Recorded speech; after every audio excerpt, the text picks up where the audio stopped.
እዚህ ድሮን ታጥቀናል አንፈራም የሚሉት በማን ነፍስ ኤክስፔንስ ነው? የማንን ነፍስ ሊያስጨርሱ ነው እንደዚህ የሚሉት? ህፃናቱን ብታይ እኮ ህፃኑ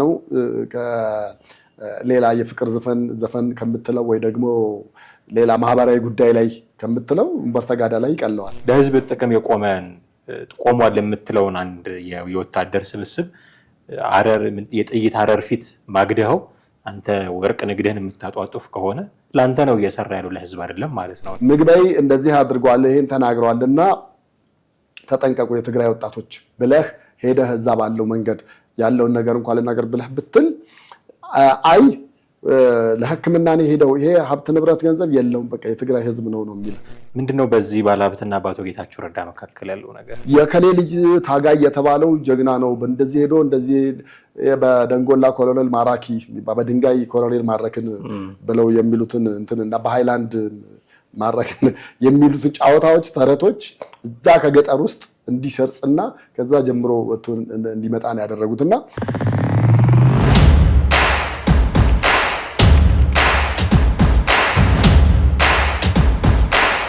ሰላም ጤና ይስጥልህ። እንዴት አላችሁ ውድ ቤተሰቦቻችን? ዘኢትዮጵያ ቻናላችንን እየተከታተላችሁ ትገኛላችሁ።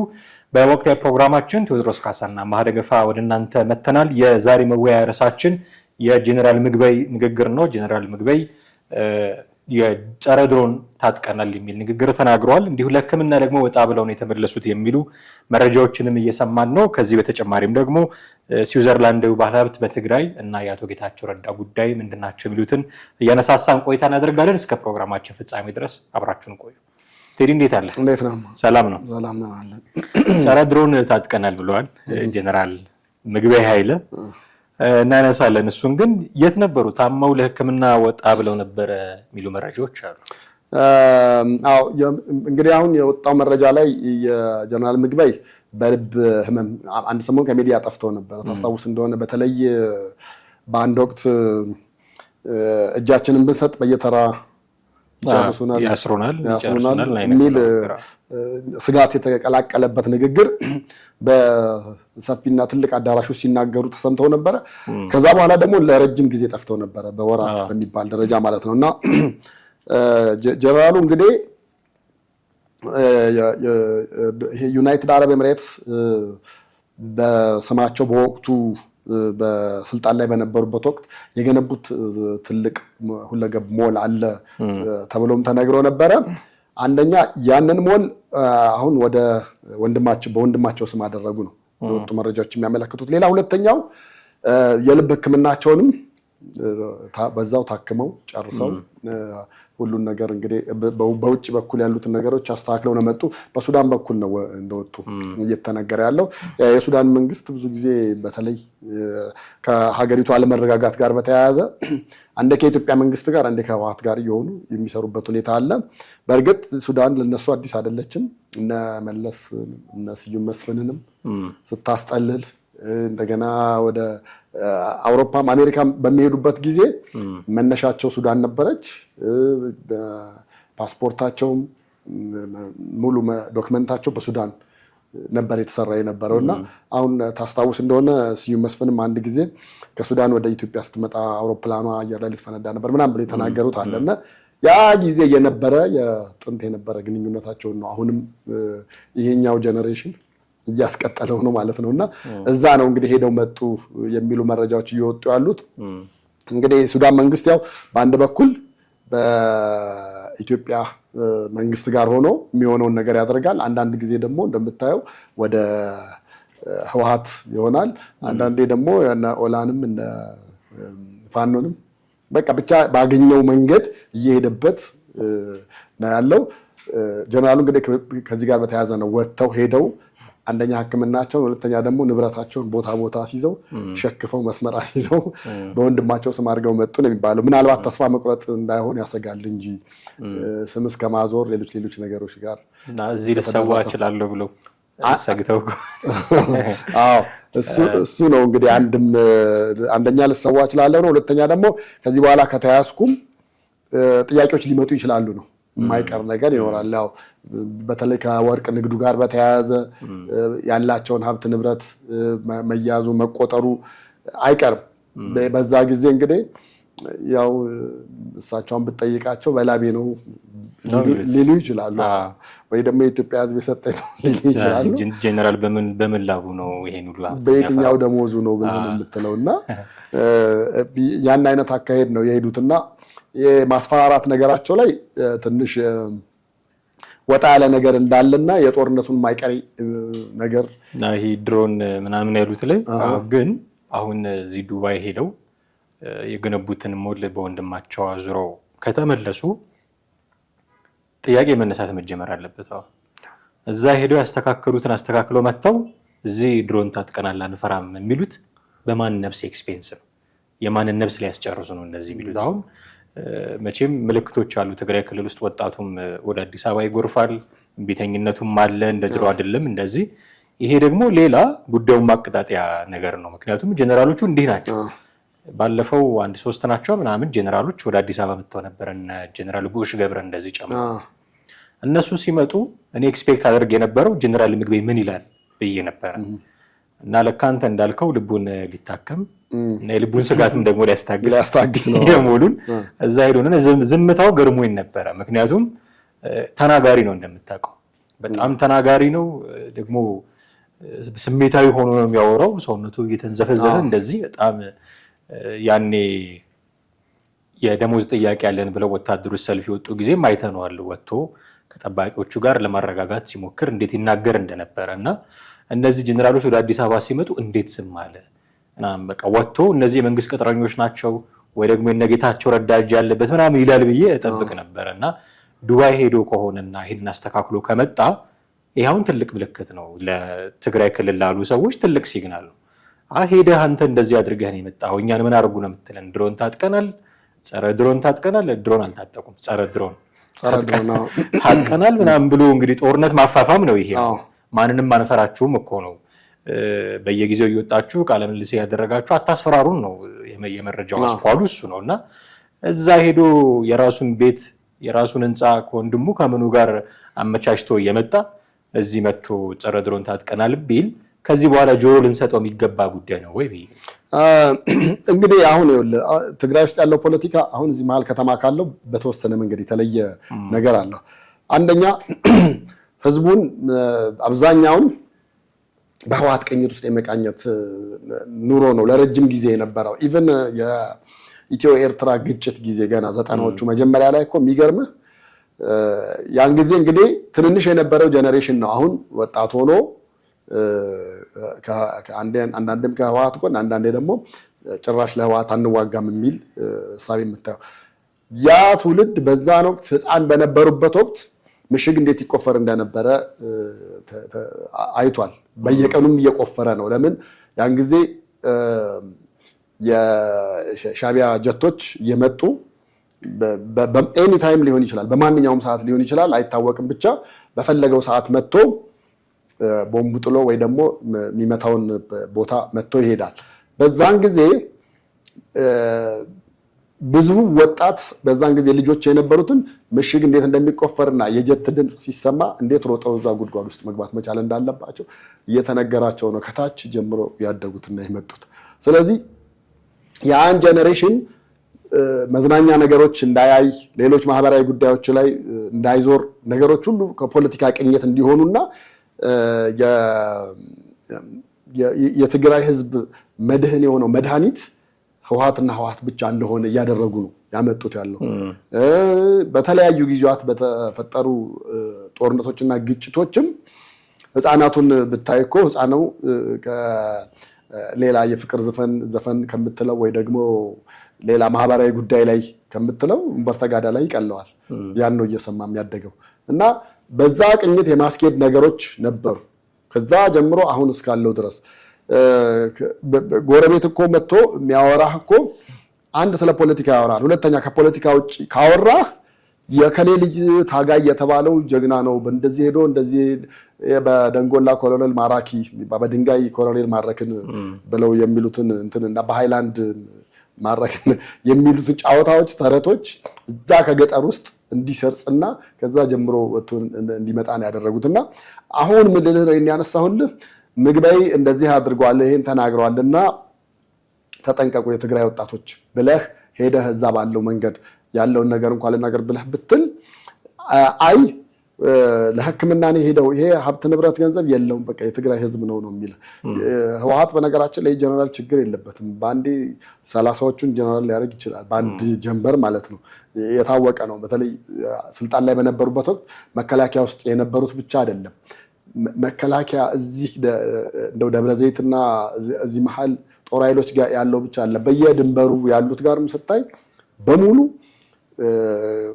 የትምህርት ደረጃ ስታይ ዜሮ ምንም የተማረ አይደለም ግን 100 አለቃ ነው ከዛ በኋላ ባልተጠበቀ ፍጥነት ደግሞ ጀነራል ሆኖ ልታገኘው ትችላለህ ጭራሽ እኛ ላንተ ነፃነት እኛንን የታገልነው አንተ ቁጭ ብለህ እንድትማር እኛ ታግለንልሃል ብለው የተማረውን ኃይል በዚህ ያህል ነገር ያሸማቀቁት ነበር ስለዚህ አሁን እዛ ያለው ኃይል ይሄኛውን ነገር ይሰማዋል ሊሰማ የሚችለው ሌላውን ነገር ነው እንጂ ትግራዮች ጀነራሎቹ በጀነራሎቹ ቁጥር ልክ የሀብት ንብረት አደራጅተው ይዘዋል የታወቀ ነው ከለውጡ በኋላ እኮ አዲስ አበባ ውስጥ ስንት ፎቆች ናቸው ቆሞ የቀሩት የነበሩ ስንት ፎቆች ናቸው አንዱማ በአንዱ ሰው ስምማ 10 ሁሉ ነበሩ ነው የተባለው እና እነዛን 10ዎቹን በተወሰነ መንገድ አርያ ተስፋ ማርያም ያሉትን ህንጻዎችን ሄደ ሁሉ እያጋለጠ ያወጣ ነበር አንዳንዱን በአንድ ሰው ስም ብቻ አድርገው ነገር ግን ተጠቃሚነታቸው እነሱ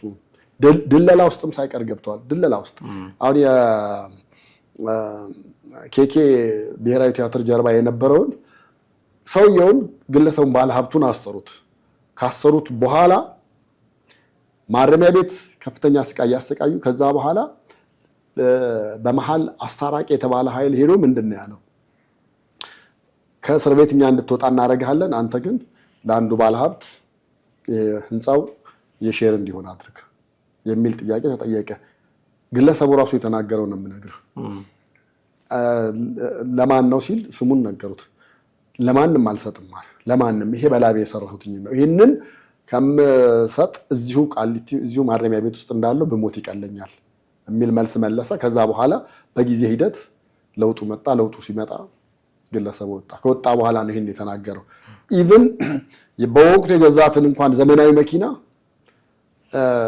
አንድ ወር ሳላሽከረክር ነው አለ ተይዞ የታሰረው እና መኪናውን ሽጡልኝ አለ አረ መኪናዋ እኮ ገና አዲስ ነች በዛ ላይ ዘመናዊ ነች ለምንድን ነው የምትሸጠው ሲባል በዛች መኪና ነው እንግዲህ ያንን ባለሀብት በራሱ መኪና የደህንነት ኃይሎች መጣው አስረው ይዘውት በሰንሰለት ታስሮ አይኑ በጥቁር ጨርቅ ሸፍነውት ይዘውት ሄዱትና መኪናዋን ሳይ የሚያስታውሰኝ ያን ጊዜ የነበረውን ስቃይ ነው የሚለው እና አይደለም ከአዲስ አበባ ውጪ ያቋቋሙትን ቀርቶ እዚህ መሀል ከተማ ውስጥም ካሉት ባለሀብቶች ራሱ ከብዙዎቹ ተቀራምተው ግማሹን ወስደውታል ግማሹን በራሳቸው አድርገው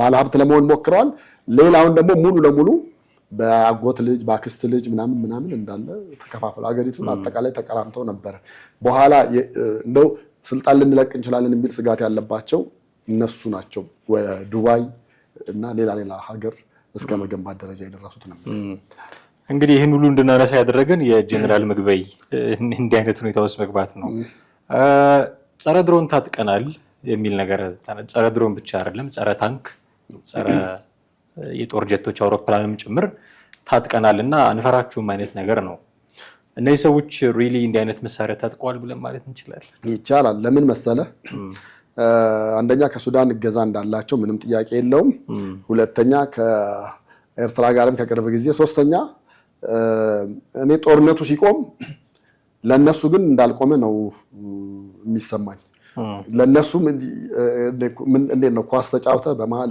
የረፍት ሰዓት የምትወስደው አለ አይደል እንደዛ የረፍት ጊዜ ነው በዛ በረፍት ጊዜ ምንድነው የምታረገው አሰላለፍን ታስተካክላለህ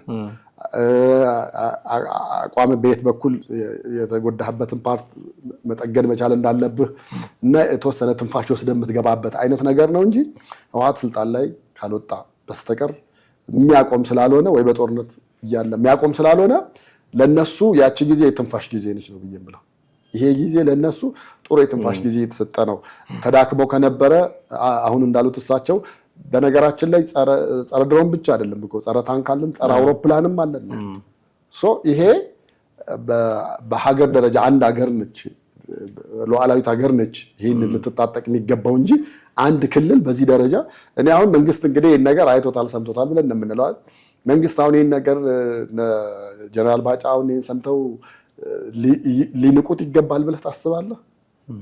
ምክንያቱም ጥቁምታ ነው። በእርግጥ ማስፈራራት ነው ወይ ጉራ ነው ምናምን ቢኖራቸው አለን የሚለው አይመስለኝም። እኔ ደግሞ ቢመጣ እንትን አንላችሁም ነው ልክ ነህ። መናቅ ላይገባ ይችላል፣ ግን ያለው ሰው አለኝ አይልም። ባለሀብትና ድሃ የሚለየው በአብዛኛው አዲስ አበባ ውስጥ ድሃው ተሽቀርቅሮ ሲሄድ ባለሀብቱ ኖርማል የሆነ ነው ሲኖር ነው እና ያለው አለኝ አይልም ከሚለው መነሻ።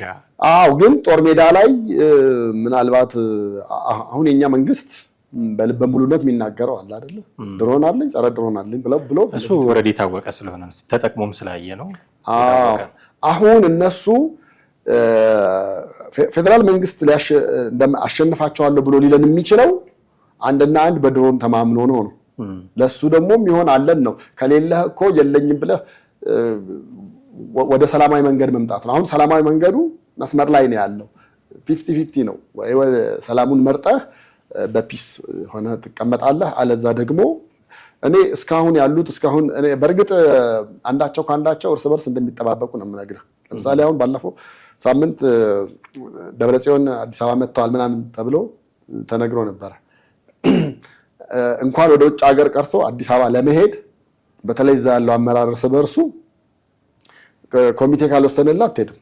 ብትታመም ምን ብትልም እዛው መታከም ይችላል ወይንስ ሄዶ ወጥቶ መታከም ይችላል የሚለው ነገር በጣም በኮሚቴ ነው እንጂ አሁን ሞንጆሪኖን ተመልከት፣ እንደዛ እንደ ልብ በነፃነት መንቀሳቀስ ከማትችል ደብረጽዮንም እንደዛው ሌሎቹም በአመራር ደረጃ ያሉት በማዕከላዊ ኮሚቴ ምናምን ነገር ተብለው የተቀመጡት እነሱ አዲስ አበባ ለመሄድ ተጽፎላቸው ልክ እንደ ፓስፖርት ቪዛ እንደሚመጣ ተፈቅዶላቸው ነው እንጂ ያን ያህል አይንቀሳቀሱም። እርስ በርስም እንደዚህ ይጠባበቃሉ። እርስ በርስ የመጠራጠርም ስሜት ስላለ ነው የምልህ እና የላቸውም ወይ ሊኖራቸው ይችላል። ምክንያቱም ብዙ ሊያገኙ የሚችሉበት አክሰስ አለ።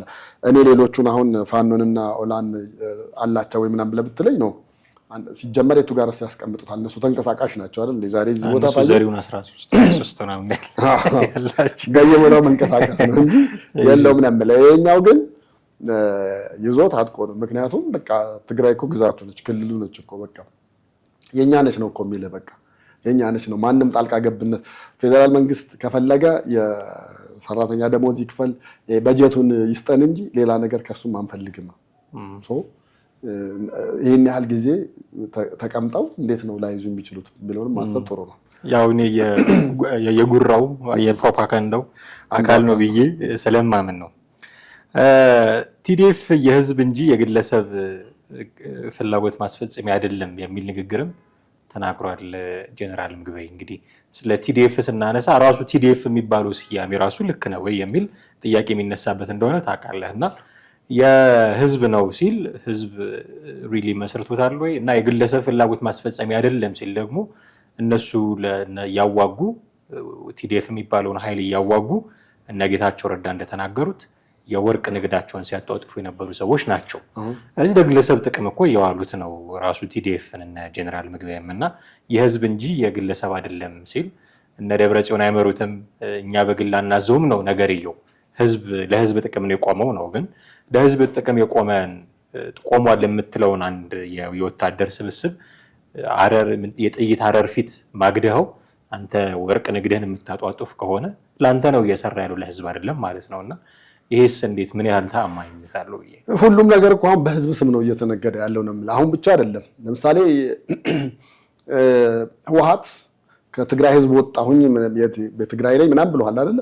ግን ኢትዮጵያን ያስተዳድር በነበረበት ጊዜስ እውነት ነገሮችን ለህዝብ ብሎ ነበር ወይ ያደርግ የነበረው? እያንዳንዱ የሚደረጉት ነገሮች ኢቭን የትግራይን ህዝብስ መወከል ይችላል ወይ ነው እኮ። የትግራይን ህዝብ እኮ መወከል ጠርንፎ ይዞ እኮ ነው በቃ በግድ ይዞ በዚህኛው መንገድ መሄድ ትችላለህ፣ በዚህኛው መንገድ ካልሄድክ ይሄኛው መንገድ የሞት ነው ተብሎ ነው የሚነገር ነው። አይ አልፈልግም በዚህኛው በራሴ መንገድ ሄዳለሁ ካልክ ባለስልጣንም ሁን ምንም ሁን ከነሱ ተቃራኒ ከሆንክ ለመገደል ቅርብ ነው። ከዛ ውጪ ቲዲኤፍ እንዴት ነው የትግራይ ህዝብ ነው ምናምን ብለምተው እሺ እንደዛ የትግራይ ህዝብ ከሆነ እስቲ አሁን ፌደራል መንግስት የሚሰጠውን በጀት ያቁምና የትግራይ ህዝብ ይቀልበው። በቃ ህዝባዊነት ብለህ የምትለው እኮ የህዝብ ሰራዊት ብለህ የምትለው እንደዛ ነው። በቃ በፈቃደኝነት እኛ እንፈልገዋለን ይቀመጥ ምናምን ነገር ብለህ የምትለው ማለት ነው። ፌደራል መንግስት በመንግስትነቱ ያንን ኃይል አንስቶ ሌላ ቦታ መመደብ ከሌላ ቦታ ማምጥቶ ደግሞ እዛ ማስቀመጥ መብትም አለው ግዴታውም ነው። ያን ነገር ግን እያደረገ አይደለም። አሁን ባለው ሁኔታ ስናየው ትግራይ ክልል ውስጥ ምንም ነገር ማዘዝ የቻለ አይመስልም። በቃ ምንም ነገር በትግራይ ጉዳይ ሲሆን ጸጥ ያለ የቆመ ነገር ነው የምታየው። ያው መንግስትም የሚልህ ምንድነው ለምሳሌ መድኃኒት ለምን ትልካለህ? ለነሱ ነው ለቲዲኤፍ ነው ወይ ደግሞ ለህወሓት ነው ብለህ ስትል ህዝቡ በመሀል ይቸገራል የሚል የገንዘብ ጉዳይ ወደ ባንክ የሚደረገውን እንደዛ ትራንስፖርት ይቁም። አሁን 200% ጨምሯል ነው የተባለው። ወደ ትግራይ የሚሄዱ እነዚህ ትልልቅ እና ሰላም ባስ ምናምን አይነቶቹ ለጎልደን ባስ እነሱ 2 እጥፍ ጨምረዋል ነው የተባለው። ለምን ፕሌን 1 ሳምንት ምናምን 10 ቀን ምናምን በኋላ ሆነ ከዛ ወደዚህ ለመምጣት። ለምንድን ነው ሲባል ወደዛ ስንሄድ ሰው የለም ነው። ምናልባት በየከተማው ከዚህ ስትሄድ ወይ ወልዲያ ድረስ ወልዲያ ጭነት ሄዳለህ። ከዛ በኋላ ደግሞ ባዶ ሊሆን ይችላል ቶታሊ ትሄዳለህ። ስትመለስ ግን ሙሉ ሆኖ በወረፋም ስለሆነ የሚመጣ 200% ጨምሯል። እንግዲህ አስበው ምናልባት መምጫ 2000 3000 ከሆነ 6000 7000 አድርገህ ማለት ነው የፕሌን ዋጋ ብለህ በለው መልሶ በዛ ደረጃ ነው እየተሄደ ያለውና እኔ አሁን ህዝባዊነት ነው ምናምን ነገር የሚባለው ውሸት ነው። በነገራችን ላይ ወርደህ ወታደሩን ራሱን ቲዲኤፍን ሄደህ ብትጠይቀው በህወሓት ሪሞት የሚንቀሳቀስ ነው። ህወሓት ነው የሚያንቀሳቅሰው። ወደዛም ወደዚህ ወደ ናውጣ ወረድ የሚለው እሱን ነው። የመጨረሻ መተማመኛውም እሱ ነው። በነገራችን ላይ የመጨረሻ መተማመኛው አሁን በሚዘርፈው ምን በሚያደርገውም ጦርነቱ ቢጀመር ምን ቢባል እኛን ይጠብቀናል። የሪፐብሊካን ጋርድ እንደምንለው የቲፒኤልኤፍ የሪፐብሊካን ጋርድ ነው ማለት የቲፒኤልኤፍ ጋርድ ነው ማለት ትችላለህ ቲዲኤፍ እንጂ ሌላ ጥቅም ሌላ ስራ ህዝብ ጋር ሰርቷል ብዬ አላምንም። እዚሁ አንድ ነገር ጨምረን እንድለፍና አንድ ስዊዘርላንዳዊ ባለሀብት ትግራይ ክልል ውስጥ ይንቀሳቀስ ነበር እና በሚሊዮን የሚቆጠር ገንዘብ ይዞ ሲንቀሳቀስ ተይዞ ፍርድ ቤት ቀርቦ ነበረ እና ምስክርነት የጠራው ደግሞ የቀድሞውን የክልሉን ጊዜያዊ አስተዳደር ፕሬዚዳንት የነበሩትን አቶ ጌታቸው ረዳን ነው።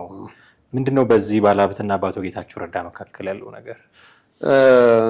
ባለሀብቱ ስዊዘርላንድ የተባለው ባለሀብት እንግዲህ ያቀረበው ምክንያት ምን መሰለ? ወደ ራያ አላማጣ አካባቢ ሰፊ የእርሻ መሬትና ሌሎች የማኑፋክቸሪንግ ስራዎች እየሰራው ነው የሚለው ግለሰቡና ምን ሆኗል መሰለህ? ልክ የትግራዩ ጦርነት ጊዜ 2013-14 ላይ 1.2 ሚሊዮን ብር በጥሬው ይዞ ወደዛ ሊያስተላልፍ ሲል ነው የተያዘውና 1.2 ሚሊዮን ብር በዛን ወቅት ትልቅ ቫልዩ ነበረው። እንዳሁኑ ባጃጅ አይገዛም እንደሚባለው አይደለም። ትልቅ ቫልዩ ነበረውና መንግስት የጸጥታ ኃይሎች የያዙት ይሄን ነገር ያስከው አንተ ለቲፒኤልኤፍ ልትሰጥ ነው የሚል ነው። እሱ ደግሞ አሁን ያለ እዚያ እኔ ያለሁበት አካባቢ ባንክ ሲስተሙ አይሰራም፣ ስለዚህ ባንኩ እዛ ላስገባ ነው የሚል ነው። ነገር ግን እዛ አካባቢ በተደረገ ፍተሻ የተያዙ ዶክመንቶችም አሉ። ይሄ እንግዲህ ጉዳዩን ፍትህ ሚኒስቴር ነው ያዘው ነው የምልህ። በወቅቱ በቃ መዝገቡ ተዘግቶ ነበረ ዝም ብሎ በይደር እንትን ብሎ ማለት ነው። ግን ከዛ በኋላ ምን ተፈጠረ? አሁን ድጋሚ የዛ ኬዙ ተነሳ። ኬዙ ሲነሳ ሲታይ የገንዘብ ዝውውሮቹ ወደዛ እንደተሄደ የሚያሳዩ ብዙ ነገሮች አሉ። እነዛ ነገሮች ብቻ ይሄ ገንዘብ ዝውውር በወቅቱ እና ጌታቸው ረዳ ይሄን ነገር ያውቁታል ነው። ምክንያቱም በዛን ወቅት እነሱ ከህወሓት ጋር ነበሩ። በዛን ወቅት ለህወሓት ማን ኢቨን የሶሻል ሚዲያ ላይም በጣም ስትዘዋወር የነበረችው አለ ጌታቸው ረዳ ሬዲዮን ይዟት የነበረችው የውጭ ዜጎች ሳይቀር የማይጠለፈው ሬዲዮ ተይዞ ያን ያክል ስራ እንቅስቃሴ ያደርግበት ነበርና ይሄ ባለሀብት የሚያደርገውን የገንዘብ ዝውውር እነ ጌታቸው ረዳ ያውቃሉ ወይ ደግሞ ለእነ ጌታቸው ረዳ በትክክል በእጃቸው ነው የሰጠው ለቲፒኤልኤፍ እንዲውል የሚል ነው።